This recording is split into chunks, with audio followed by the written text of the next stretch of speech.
সবাই ভোরবেলা গিয়ে ভোট কেন্দ্রে গিয়ে ভোট দেবেন। কারণ ভোরবেলা যেতে হবে এই কারণেই যে আমাদের প্রতিপক্ষ যারা আছে তারা দেখবেন সকালবেলা বোরকা পরে লাইন দখল করে ফেলবে এবং তারা ক্যামেরায় দেখাতে চায় যে সারা বাংলাদেশ তাদের দখলে।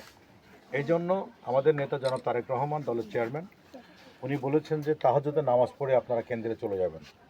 বিশেষ করে মহিলারা আপনাদের স্বামীর সাথে বা সন্তানের সাথে নিয়ে চলে যাবেন, যে লাইনে মিনিমাম 100-200 জন করে এক একটা লাইন দাঁড়ায় যাবেন, যাতে ওই বোরকা পরা এই ছবিগুলো বাংলাদেশের মানুষের কাছে আতঙ্ক সৃষ্টি না করতে পারে।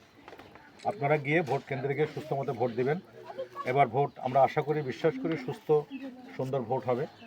সেই ভোট যেমন দেশনেত্রী বেগম খালেদা জিয়া, উনি জীবনে বহুত সুযোগ সুবিধা পেয়েছিলেন, উনি কখনো দেশ ছেড়ে যায় নাই।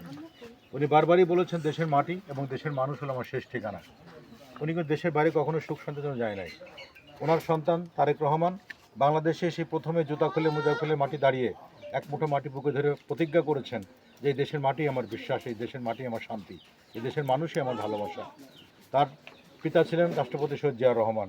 তিনি ছিলেন বীর মুক্তিযোদ্ধা, এই দেশ স্বাধীন করেছেন যুদ্ধ করে নিজ হাতে অস্ত্র নিয়ে। তিনি সেনার প্রধান ছিলেন, রাষ্ট্রপ্রধান ছিলেন।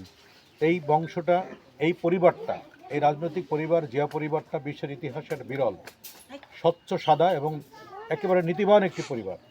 সেই পরিবারের সাথে আমরা আছি, সারা বাংলাদেশ আছে। আমরা বিশ্বাস করি আগামী 12 তারিখে এই ভোটের যুদ্ধে আমরা বিজয়ী হয়ে ধানের শীষকে বিজয়ী করে তারেক রহমানকে দেশের প্রধানমন্ত্রী বানিয়ে সুস্থ সুন্দর আগামী সবুজ বাংলাদেশ এবং সুস্থ গণতান্ত্রিক চর্চার বাংলাদেশ রক্ষা করার জন্য যে ভূমিকা সে তারেক রহমান রাখবেন, আমরা যেন সবাই মিলে সেই ভোট দিয়ে সেই সুযোগটা করে দিই। আল্লাহ পাক আমাদের সহায় হোক। ইনশাআল্লাহ। আসসালামু আলাইকুম।